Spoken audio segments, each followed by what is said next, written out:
Hello friends, welcome to online class of कैट जी। बच्चों, आज हम लोग पढ़ने जा रहे हैं ग्रुप केमिस्ट्री और इसकी हम लोग आज शुरुआत करेंगे। ग्रुप केमिस्ट्री में सबसे पहले हम लोग पढ़ेंगे चैप्टर हाइड्रोकार्बन, जो कि एनसीईआरटी क्लास 11th में है। हाइड्रोकार्बन के अंदर हम लोग पढ़ेंगे एल्केन, एल्कीन, एल्काइन और बेंजीन। हम पढ़ेंगे इनके क्या कैरेक्टरिस्टिक रिएक्शंस हैं, कैसे हम इनका प्रिपरेशन कर सकते हैं। ठीक है, अगला टॉपिक हम लोग उठाएंगे वो है alkyl halide and aryl halides. ठीक है, then we will start with alcohol, phenol, ether and epoxide. फिर प्योर कार्बोनिल कंपाउंड और impure carbonyl compound, pure carbonyl compound aldehyde और ketone, impure carbonyl compound carboxylic acid and its derivatives, और फिर last chapter group chemistry का होगा amines. ठीक है, तो आज हम लोग शुरू करने जा रहे हैं हाइड्रोकार्बन। हाइड्रोकार्बन में भी हम लोग शुरू करने जा रहे हैं एल्केन। ठीक है, so this is lecture 1। Alkane के बारे में हम लोग क्या पढ़ेंगे? तो एल्केन के बारे में हम लोग पढ़ेंगे उसका प्रिपरेशन, कि हम कैसे एल्केन बनाएंगे, and then we will study कि एल्केन का क्या क्या रिएक्शन है। यानी अगर एल्केन जो है वो मेरा रिएक्टेंट हो तो हम क्या क्या प्रोडक्ट पा सकते हैं। ठीक है, तो चलिए शुरू किया जाए। सबसे पहले हम लोग पढ़ेंगे प्रिपरेशन ऑफ एल्केन। एल्केन के प्रिपरेशन में पहला और सबसे इंपॉर्टेंट मेथड है वुड्स रिएक्शन। ठीक है, वुड्स रिएक्शन में क्या होता है, RX मेरा एल्किल हैलाइड जो है उसका मैं रिएक्शन कराता हूं with sodium in dry ether solvent. ठीक है, ऐसा कराने पे मुझे प्रोडक्ट क्या मिलेगा, RR। ये एल्केन मुझे प्रोडक्ट की तरह मिल जाएगा। ठीक है, तो वुड्स रिएक्शन करता क्या है, ये एक एल्किल हैलाइड रिएक्टेंट को कन्वर्ट कर देता है एल्केन प्रोडक्ट में यूजिंग सोडियम इन ड्राई ईथर। देखिए यहां शॉर्टकट क्या है, ठीक है, प्रोडक्ट बनाने का। तो एक RX मैंने ऐसे लिखा और एक RX उल्टा लिखा। ठीक है, और ये NaX 2 टाइम्स NaX यहां से बाहर निकाल लिया। I will get RR alkane as product. ठीक है, आप देखिए अगर इस RX में X कार्बन है, इस RX में भी X कार्बन होंगे, तो प्रोडक्ट में मुझे जो एल्केन मिला उसमें 2X कार्बन मिलेगा। ठीक है, देखा जाए इसका मैकेनिज्म क्या हो सकता है। ठीक है, तो वुड्स रिएक्शन के 2 मैकेनिज्म प्रपोज्ड हैं। पहला मैकेनिज्म है फ्री रेडिकल मैकेनिज्म। तो इसको देखा जाए पहले। फ्री रेडिकल मैकेनिज्म में होता क्या है, Na जो है वो आयोनाइज होगा Na+ और 1 इलेक्ट्रॉन मुझे मिल जाएगा। ये जो 1 इलेक्ट्रॉन है, ठीक है, RX के बीच का बॉन्ड टूटेगा और दोनों इलेक्ट्रॉन्स X के पास जाएंगे, और ये वाला जो सिंगल इलेक्ट्रॉन है ये R के पास जाएगा। देखिए यहां पे अगर दोनों इलेक्ट्रॉन X के पास चले गए तो ये क्या हो गया था, R+, और R+ को 1 इलेक्ट्रॉन फिर आपने दे दिया, सो दिस विल बिकम R.। और इसीलिए आपको क्या मिल गया यहां, R.+ X-। अब बनने वाला जो फ्री रेडिकल है उसका टेंडेंसी होता है कॉम्बिनेशन का और डिसप्रपोर्शनेशन का। अगर 2 फ्री रेडिकल कंबाइन कर गए then I will get RR product, alkane जो मैंने वुड्स में देखा था। हो सकता है ये डिसप्रपोर्शनेशन हो जाए और डिसप्रपोर्शनेशन से मुझे एल्कीन मिल जाएगा और एल्केन मिल जाएगा। फॉर एग्जांपल अगर मैं इस R.+ को कहूं कि R.+ जो था वो था CH3 CH2. ठीक है, उस केस में क्या होगा, अगर इसका डिसप्रपोर्शनेशन हुआ तो डिसप्रपोर्शनेशन से ये एल्कीन कौन सा बनाएगा, CH2 डबल बॉन्ड CH2, और एल्केन कौन सा बनाएगा, CH3 CH3। ठीक है, फ्री रेडिकल का कॉम्बिनेशन और डिसप्रपोर्शनेशन ये हम लोग रिएक्शन मैकेनिज्म में पढ़ के आए हैं। हमको पता है कब कॉम्बिनेशन का टेंडेंसी ज्यादा होगा, कब डिस्प्रपोर्शनेशन का टेंडेंसी ज्यादा होगा। ठीक है, दूसरा मैकेनिज्म देखा जाए, वुड्स का दूसरा मैकेनिज्म भी हो सकता है और ये दूसरे मैकेनिज्म को हम लोग कहते हैं आयोनिक मैकेनिज्म। इसमें क्या होगा, 2 times Na gives 2 Na plus 2 electrons. तो यहां मैं 2 इलेक्ट्रॉन्स की बात करूंगा। अब ये 2 इलेक्ट्रॉन्स जो है वो R पे जाएंगे, RX का बॉन्ड अगेन X की तरफ टूटेगा, तो ये हो गया X माइनस, ये R प्लस बनता, लेकिन R प्लस को 2 इलेक्ट्रॉन मिल गए तो 1 इलेक्ट्रॉन मिलता तो R डॉट, और एक और मिल गया तो R माइनस।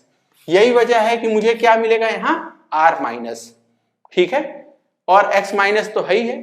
अगेन मेरे पास Na प्लस भी है, इसी वजह से आप इसको RNA और NaX की तरह भी लिख सकते हैं। अब अगला स्टेप, ये जो R माइनस यहां से बना है ये अगले RX के साथ रिएक्ट कर सकता है।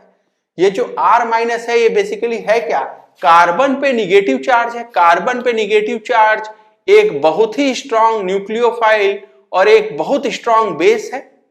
ठीक है, अगर वो न्यूक्लियोफाइल की तरह बिहेव करेगा तो रिएक्शन होगा SN2।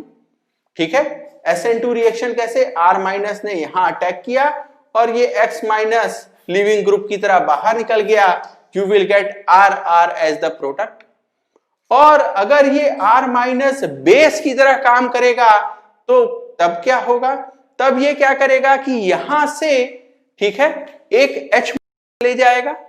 ठीक है, और X माइनस लिविंग ग्रुप है ही है, तो जैसे कि बेस जो है वो RX का डिहाइड्रोहेलोजिनेशन कर देता है, तो इस RX से एल्कीन बन जाएगा, और क्योंकि ये R माइनस बेस है ये यहां से प्रोटॉन लेके जाएगा, RH प्रोडक्ट एल्केन बना देगा। ठीक है, ये चीज समझ में आया। तो यहां से भी आप एल्केन और एल्कीन बना सकते हो अगर आप R माइनस को बेस की तरह देखें। ठीक बात है, कुछ और बातें जल्दी से हम लोग कर ली जाए कि वुड्स रिएक्शन है क्या। Woods reaction is a coupling reaction. क्यों कपलिंग हम कह रहे हैं, क्योंकि 2 RX मिला के आप RR बना दे रहे हो। So Wurtz reaction is a coupling reaction where by 2 alkyl halides RX coupled to form higher alkane RR। Higher alkane क्यों, क्योंकि RX में अगर X कार्बन है तो RR में 2X कार्बन है। क्या नंबर ऑफ कार्बन दुगने हो गए, क्या नंबर ऑफ कार्बन बढ़ गए, तो क्या आपको हायर एल्केन मिल रहा है।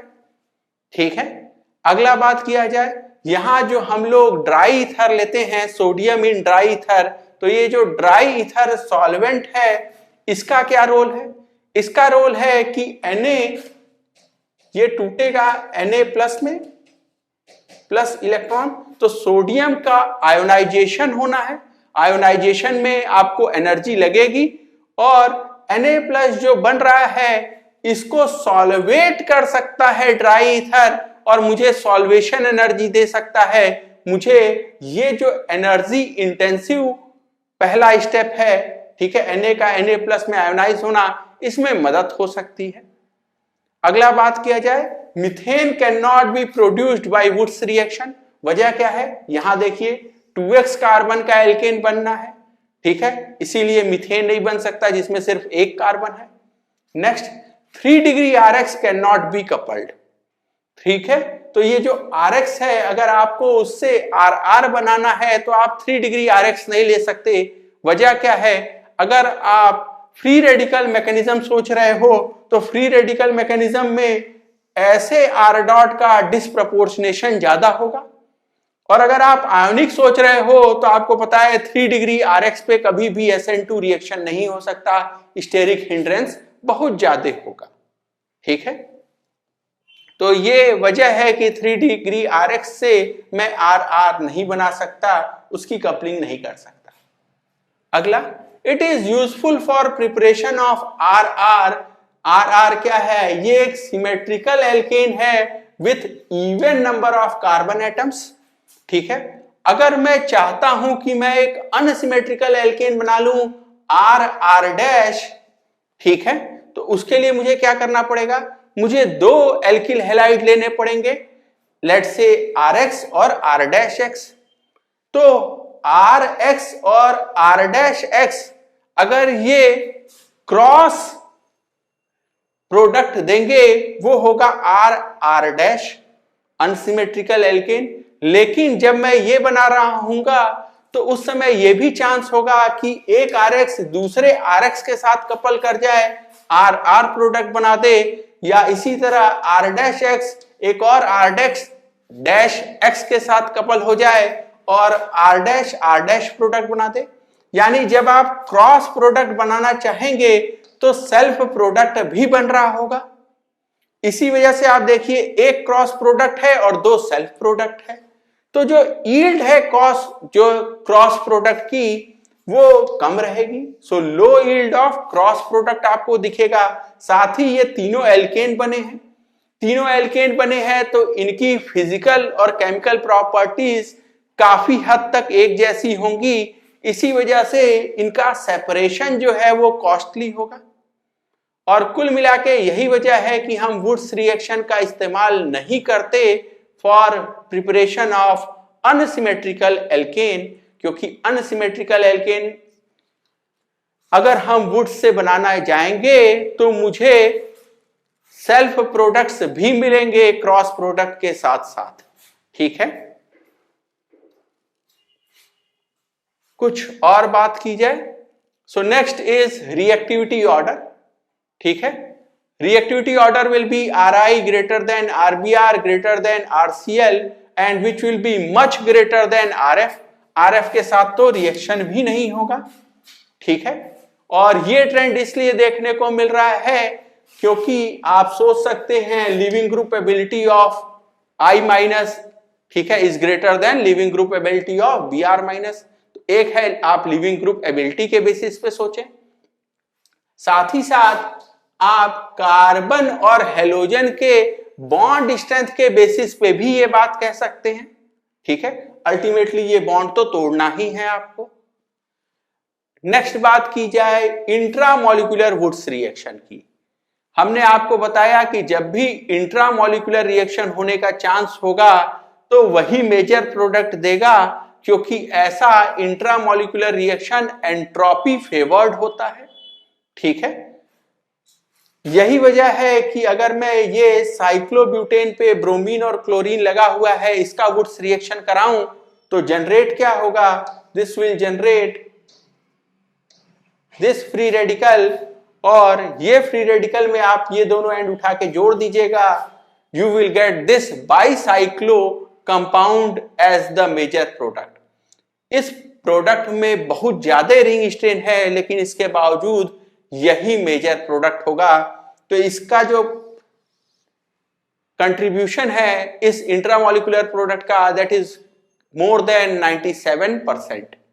ठीक है, आगे देखा जाए, कुछ क्वेश्चन किए जाएं वुड्स रिएक्शन पे। ठीक है, तो ये कुछ क्वेश्चन आपको दिए हुए हैं, आप ट्राई करिए।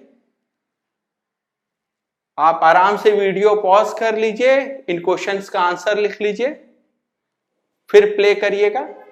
मैं अब इन क्वेश्चंस को डिस्कस करता हूं। So this on Wurtz reaction will give CH3CH2 और ये नया बॉन्ड बनेगा, ये नया बॉन्ड बनेगा CH2CH3। ठीक है, वुड्स रिएक्शन में क्या होता है, RX से मुझे प्रोडक्ट मिलता है RR। ठीक है, यहां पे देखा जाए, so this will give product as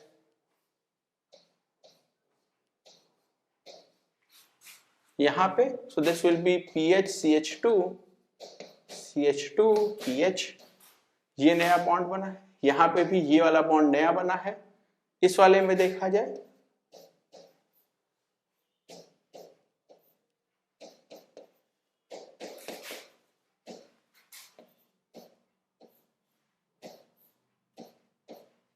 ये बॉन्ड नया बना है। ठीक है, कुछ और सवाल देखे जाएं। Now question 2 says right all possible product. Right all possible product का मतलब न सिर्फ आप कॉम्बिनेशन बल्कि डिस्प्रपोर्शनेशन वाला भी लिखिएगा अगर आप फ्री रेडिकल मैकेनिज्म सोच रहे हैं तो, और अगर आप आयोनिक मैकेनिज्म सोच रहे हैं तो भी आपको एलिमिनेशन और सब्स्टिट्यूशन दोनों लिखना चाहिए। वुड्स में हम प्रिफर करेंगे उसका फ्री रेडिकल मैकेनिज्म, और जल्दी से आप यहां पे सारे पॉसिबल प्रोडक्ट लिख दीजिए। तो पहले आप कॉम्बिनेशन वाला प्रोडक्ट लिख दिए, सो this is combination product. Similarly इस वाले में ये हो जाएगा कॉम्बिनेशन प्रोडक्ट। अब कॉम्बिनेशन प्रोडक्ट के बाद हम लोग क्या लिखेंगे, डिस्प्रपोर्शनेशन वाला प्रोडक्ट। ठीक है, तो डिस्प्रपोर्शनेशन प्रोडक्ट क्या होगा, ये और ये, एल्केन और एल्कीन, यहां पे भी एल्कीन और एल्केन। ठीक है, ये चर्चा हमने पहले ही कर ली थी जब हम लोग फ्री रेडिकल का प्रॉपर्टीज पढ़ रहे थे इन रिएक्शन मैकेनिज्म। होगा क्या यहां, कुल मिला के आप सोच सकते हैं इसको हटा देना है, ये फ्री रेडिकल बना देना है, और ऐसा फ्री रेडिकल बनाने के बाद आप कॉम्बिनेशन कर सकते हैं या डिस्प्रपोर्शनेशन कर सकते हैं। अगला क्वेश्चन देखा जाए, राइट प्रोडक्ट।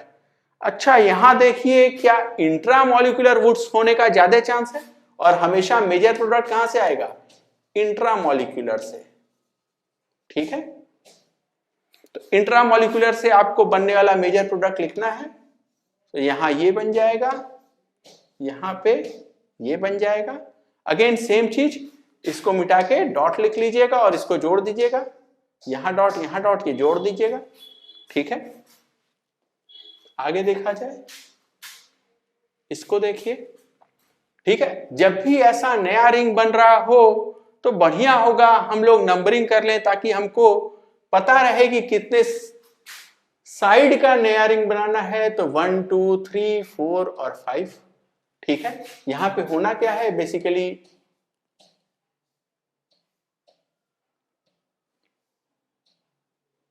तो इन दोनों को उठा के जोड़ देना है फ्री रेडिकल्स को। ठीक है, और नया जो आपको प्रोडक्ट मिलेगा वो कैसा दिखाई देगा। अब अच्छा नहीं बना,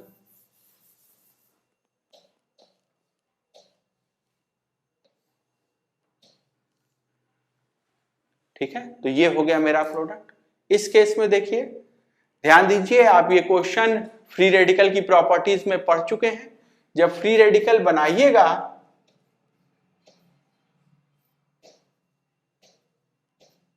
तो ये नहीं, इसका रेजोनेटिंग स्ट्रक्चर देखिएगा, कौन सा, ये रेजोनेटिंग स्ट्रक्चर देखिएगा। ठीक है, इन दोनों को जोड़ना है आपको, सो आंसर विल बी। ठीक है, अगला ये वाला देखा जाए, इसमें भी कुछ नहीं है। ठीक है, ये पहले से ट्रिपल बॉन्ड बना दिया, ये गलत हो गया है, ये डबल बॉन्ड होगा। ठीक है, ट्रिपल बॉन्ड नहीं, ट्रिपल बॉन्ड तो आंसर में बनना है, so answer will be alkyne. ठीक है, आगे चला जाए, पढ़ा जाए reactions similar to Wurtz reaction. कुछ और रिएक्शंस के बारे में पढ़ा जाए जो वुड्स रिएक्शन के तरह ही होते हैं। उनमें पहला है फ्रैंकलैंड रिएक्शन। फ्रैंकलैंड रिएक्शन में क्या होता है, वुड्स में आप सोडियम इन ड्राई ईथर यूज करते हैं, फ्रैंकलैंड में सोडियम की जगह आप जिंक ले लेते हैं, so Frankland uses zinc in dry ether. ठीक है, बिल्कुल वही रिएक्शन जो कि आपको वुड्स के साथ देखने को मिलता है। आरएक्स का रिएक्शन जिंक ईथर के साथ अगर आपने कराया, you will get R R. थोड़ा अंतर क्या है कि यहां आप क्रॉस प्रोडक्ट भी बना सकते हैं। तो देखा जाए क्या हो रहा है, आरएक्स रिएक्ट करेगा जिंक के साथ in ether solvent and you will get R2Zn। R2Zn is also called as Frankland reagent. ठीक है, तो ये है फ्रैंकलैंड रिएजेंट। ये जो फ्रैंकलैंड रिएजेंट है ये R' के साथ रिएक्ट किया and you will gate R'। ठीक है, तो अगर आपको दो बातें जाननी है फ्रैंकलैंड रिएक्शन के बारे में, तो पहला है ये वुड्स की तरह है, बस सोडियम की जगह जिंक है, और वुड्स में हम लोग क्रॉस प्रोडक्ट बनाने में काफी तकलीफ थी, उससे हमें निजात मिल जाएगा अगर हम फ्रैंकलैंड में गए तो। अगला जो रिएक्शन हम लोग देखेंगे वो है फिटिक रिएक्शन।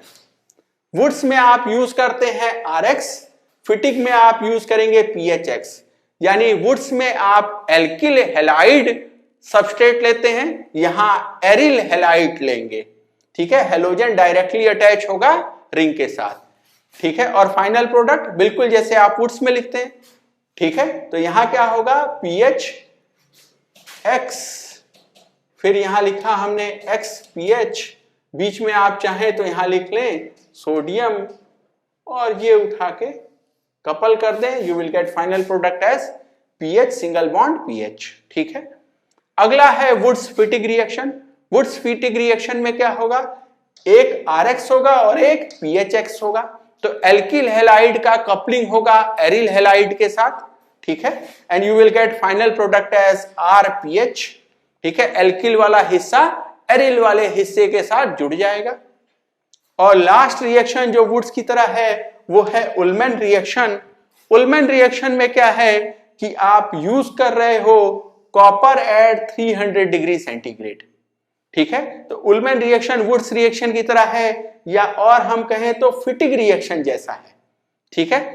फिटिक रिएक्शन जैसा है, यहां आप एरिल आयोडाइड यूज कर रहे हैं, ठीक है, और उसका कपलिंग कर रहे हैं। अंतर क्या है कि आपने यूज किया है कॉपर एट 300 डिग्री सेंटीग्रेड, ठीक है। तो ये बात हो गई कुछ रिएक्शंस की जो कि वुड्स की तरह है। तो सेकंड मेथड ऑफ प्रिपरेशन है डीकार्बोक्सिलेशन, इसको ड्यूमा रिएक्शन या ऑकवुड डिग्रेडेशन भी कहा जाता है, ठीक है। देखिए इसमें होगा क्या, आप कार्बोक्सिलिक एसिड लेंगे RCOH और उसको सोडा लाइम के साथ फ्यूज करेंगे। फ्यूज करने का मतलब क्या है कि आप उसको सील करके और हाई टेम्परेचर तक हीट करेंगे, ठीक है। तो कार्बोक्सिलिक एसिड को सोडा लाइम के साथ फ्यूज करेंगे, then you will get RH alkane as product. ये जो रिएक्शन है ये एक एंट्रोपी ड्रिवन रिएक्शन है। बात कर ली जाए कि इसका क्या मैकेनिज्म है, तो मैकेनिज्म देखिए क्या है, RCOH जो आपका कार्बोक्सिलिक एसिड है वो बेस NaOH के साथ रिएक्ट करेगा, एसिड बेस रिएक्शन है, ये H2O बाहर निकल जाएगा, ठीक है। So you will get RCOO minus Na+, again Na+ spectator है उसको हटा दिया जाए, so you will get RCOO minus. RCOO minus में क्या होगा, ये CO2 बाहर निकलेगा and there will be generation of R minus, carbanion का फॉर्मेशन होगा, ठीक है, सॉरी स्पेलिंग गलत हो गई, कार्ब एनायन का फॉर्मेशन होगा। ये जो CO2 निकला है ये NaOH के साथ रिएक्ट करेगा and it will form sodium carbonate and water, और ये जो R माइनस है ये वाटर से H+ खींचेगा या सॉल्वेंट से H+ खींचेगा, जो भी ज्यादा मौजूद होगा, ठीक है, and you will get RH alkane as the product. Soda lime क्या होता है, soda lime is 3:1 ratio mixture of NaOH and CaO। तो अब बात कर ली जाए CaO का यहां क्या रोल है। Role of CaO is to act as catalyst and keep NaOH dry, ठीक है, तो NaOH को ये ड्राई रखता है और ये कैटलिस्ट की तरह काम करता है। ध्यान दीजिएगा CaO यहां CO2 के साथ रिएक्ट करके कैल्शियम कार्बोनेट नहीं बना रहा है, आपने अगर देखा होगा तो NaOH रिएक्ट कर रहा था CO2 के साथ, बैलेंस्ड रिएक्शन लिखेंगे तो this is Na2CO3 plus H2O, ठीक है। तो ये बात ध्यान रखिएगा, सोडियम कार्बोनेट बनने जा रहा है, कैल्शियम कार्बोनेट नहीं, ठीक है। अगला बात किया जाए कि rate of this reaction, rate of decarboxylation will be proportional to stability of formed carbanion. R- जो फॉर्म हो रहा है इसका फॉर्मेशन ही RDS था, इसी वजह से rate will be proportional to stability of R minus. और यही वजह है कि अगर मैं 1 डिग्री कार्बोक्सिलिक एसिड लूं वो ज्यादा अच्छा होगा अगर ये कार्बन 2 डिग्री हो जाए, क्योंकि रिजल्टिंग कार्बन आयन यही निगेटिव आना है। ठीक है, यहीं पे निगेटिव आना है। ये CO2 बाहर निकलने के बाद निगेटिव यहां आएगा और यहां इस पे निगेटिव आएगा। तो 3 डिग्री अगर ये कार्बन हो गया तो यहां पे निगेटिव चार्ज स्टेबल नहीं होगा। ठीक है, सबसे अच्छा क्या है ये वाला, और इसीलिए ये रेट ऑफ डीकार्बोक्सिलेशन मुझे देखने को मिलेगा। कुछ क्वेश्चन से इस बात को और समझा जाए तो रेट ऑफ डीकार्बोक्सिलेशन पे कुछ क्वेश्चन कर लिया जाए। Question 1 says compare the rate of decarboxylation in the given. करना क्या है आपको, सिंपली कार्बन आयन बनाना है। तो सबसे पहले क्या होगा, ये H बाहर निकल जाएगा, ये COO माइनस बन जाएगा सभी केस में। ठीक है, फिर क्या होगा, CO2 बाहर निकल जाएगा और निगेटिव चार्ज यहां।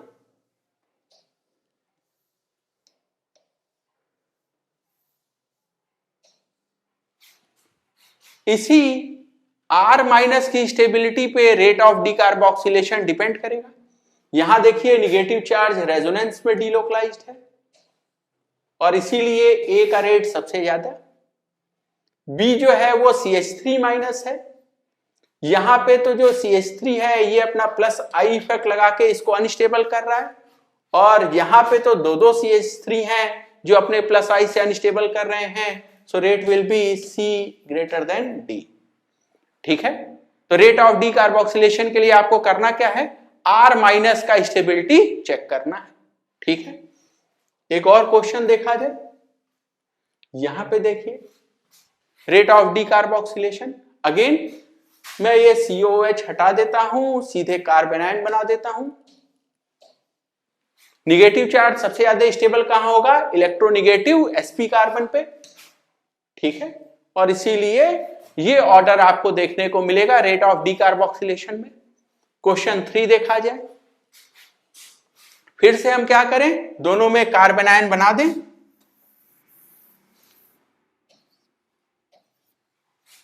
कौन से में निगेटिव चार्ज ज्यादा स्टेबल है, यहां निगेटिव चार्ज देखिए रिंग पे डीलोकलाइज्ड हो रहा है।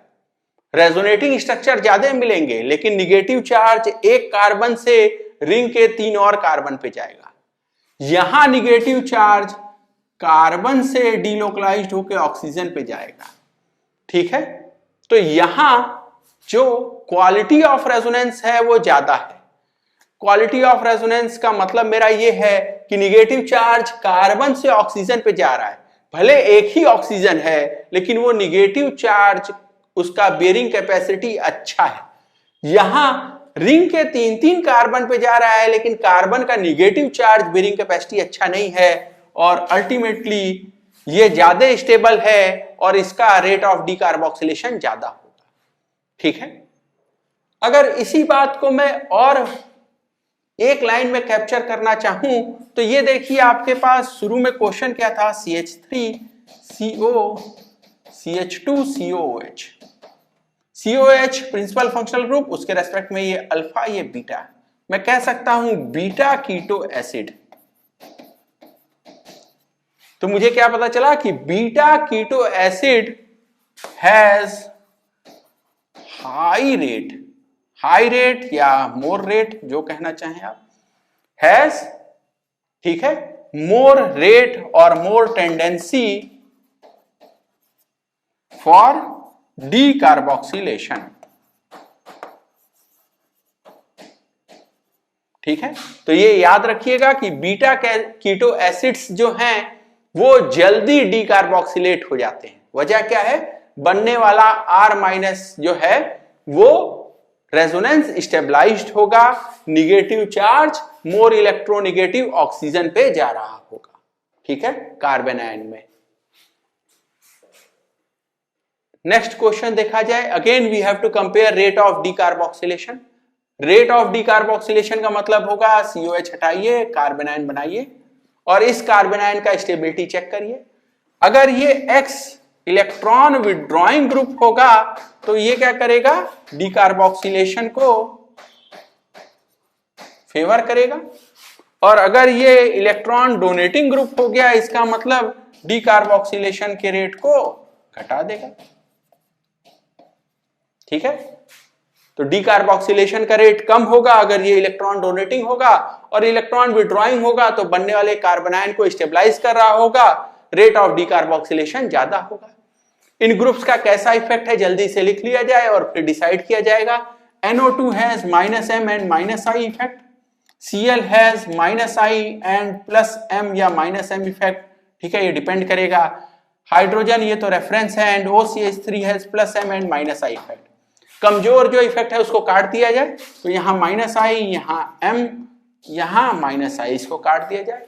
इलेक्ट्रॉन विड्रॉइंग कौन कौन है? NO2 इलेक्ट्रॉन विड्रॉइंग है, Cl इलेक्ट्रॉन विड्रॉइंग है। ठीक है, तो ये इलेक्ट्रॉन विड्रॉइंग ग्रुप हो गए, ये तो रेफरेंस है, and this is electron donating group. और यही वजह है रेट ऑफ डीकार्बोक्सिलेशन की बात करें तो A greater than B greater than C greater than D देखने को मिलेगा।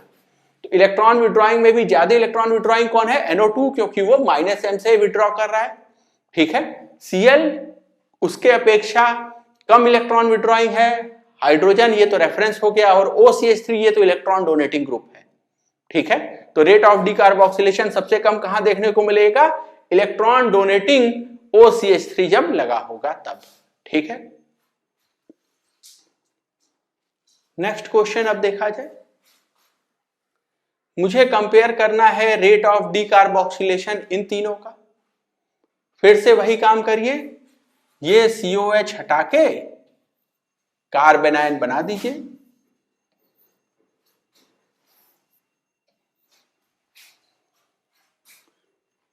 यहां देखिए, ये निगेटिव चार्ज जो है वो इस साइड भी रेजोनेंस से डीलोकलाइज हो सकता है, इस साइड भी। सो this is case of extended conjugation. ठीक है, निगेटिव चार्ज मेरा रेफरेंस है, दोनों साइड रेजोनेंस में डीलोकलाइज हो सकता है, दिस इज एक्सटेंडेड कॉन्जुगेशन। यहां देखा जाए तो यहां रेजोनेंस डीलोकलाइजेशन है, सिर्फ एक तरफ निगेटिव चार्ज डीलोकलाइज होगा। यहां अगर देखा जाए, भले ही दोनों तरफ आपको कार्बोनिल कार्बन दिख रहा है, लेकिन ध्यान दीजिएगा ब्रेड्स रूल कहता है कि कभी भी आप sp2 कार्बन को नहीं रख सकते ब्रिज हेड पे। अगर आप इसका रेजोनेटिंग स्ट्रक्चर बना के देखें तो आपको दिखाई दे जाएगा ये बात साफ साफ। ठीक है,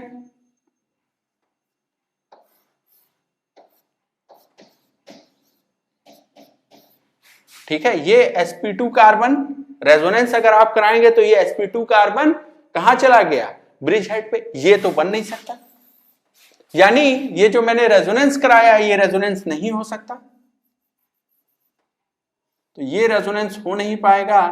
और रेजोनेंस नहीं हो पाया यहां सिर्फ और सिर्फ ये दोनों अपने इंडक्टिव इफेक्ट से इस निगेटिव चार्ज को स्टेबलाइज कर रहे होंगे, और यही वजह है कि इसका रेट सबसे कम होगा, इसका रेट सबसे ज्यादा होगा, क्योंकि यहां एक्सटेंडेड कॉन्जुगेशन है।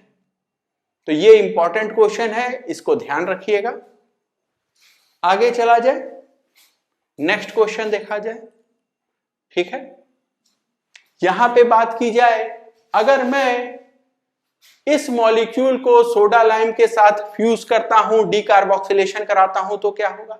अगेन आपको पता है ये COH हट जाएगा and you will gate A carbon ion, और आपको पता है कार्बन आयन में फ्लिपिंग होती है। ठीक है, तो अमीन में और कार्बन आयन में फ्लिपिंग होती है। यही वजह है कि जब आप H2O ले जाएंगे सॉल्वेंट से तो वो किसी भी साइड जा सकता है, यू विल गेट, ठीक है, दोनों ही आपको प्रोडक्ट मिलेगा। आपको प्रोडक्ट में रेस्माइजेशन देखने को मिलेगा। बाकी सब लिख दिया जाए, सो दिस इज CH3DNT। ठीक है, आपको क्या मिल गया? रेस्मिक प्रोडक्ट मिल गया। ठीक है, so product is racemic mixture. ये समझ में आया? इसका रीजन क्या है कि कार्बन आयन में फ्लिपिंग देखने को मिलेगी आपको। अगला देखा जाए, यहां जो कार्बन आयन बनेगा उसमें भी फ्लिपिंग होगी, लेकिन ये कायरल सेंटर पे थोड़ा ही था। ठीक है, कायरल सेंटर तो इसके बगल का कार्बन है। अगेन जो आपका कार्बन आयन है वो H एक्सट्रैक्ट करता था कहां से? सॉल्वेंट से, और यहां तो सॉल्वेंट लेकिन D2O है, यही वजह है कि ये क्या एक्सट्रैक्ट करेगा? Deuterium, and you will get final product as CH2D। ठीक है, कहां से एक्सट्रैक्ट हुआ है? ड्यूटेरियम, ठीक है, D2O से। H2O जो आपको यहां से मिलेगा वो काफी कम होगा, ये D2O सॉल्वेंट है, ये बहुत ज्यादा है। ठीक है, तो हाइड्रोजन भी आ सकता है लेकिन वो कम आएगा। ठीक है, ड्यूटेरियम, D2O सॉल्वेंट आपने इस्तेमाल किया है, बहुत ज्यादा ड्यूटेरियम है, इसलिए ड्यूटेरियम आने का चांस बहुत ज्यादा है। ठीक है, और इसीलिए हम लोग ये प्रोडक्ट बना रहे हैं। नेक्स्ट देखा जाए, यहां पे कुछ भी नहीं दिया है, इसका मतलब आप H2O इस्तेमाल कर रहे हैं, और यहां पे D2O दिया हुआ है।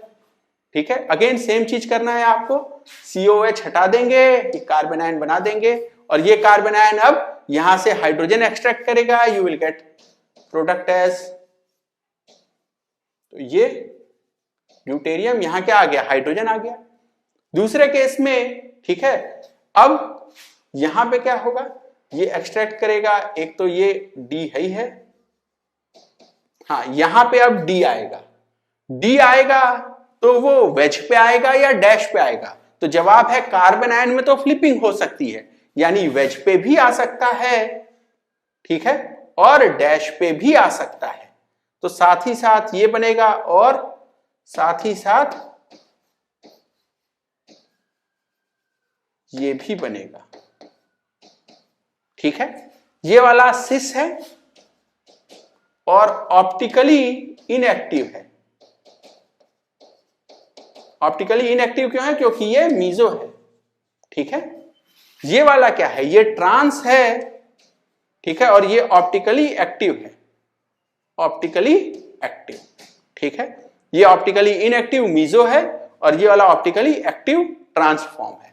ठीक है, नेक्स्ट क्वेश्चन देखा जाए, ये लास्ट क्वेश्चन है। यहां पे देखिए, इस मॉलिक्यूल में अगर आप डी कार्बोक्सिलेशन करा रहे हैं तो क्या होगा? अगेन यहां D2O सॉल्वेंट तो नहीं दिया है, इसका मतलब आप मानेंगे सॉल्वेंट क्या है? H2O। क्या होगा? सबसे पहले ये COH हटा दीजिए और यहीं पे कार्बन आयन बना दीजिए।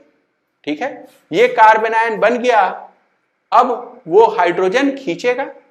ठीक है, और यहां पे फ्लिपिंग भी हो सकता है। ध्यान दीजिएगा, फ्लिपिंग इस कार्बन पे होगा, ये कार्बन का जो भी कॉन्फ़िगरेशन है वो तो रिटेन होगा, यानी ऊपर वाला जो कार्बन है वहां पे एब्सोल्यूट कॉन्फ़िगरेशन तो वही रहेगा।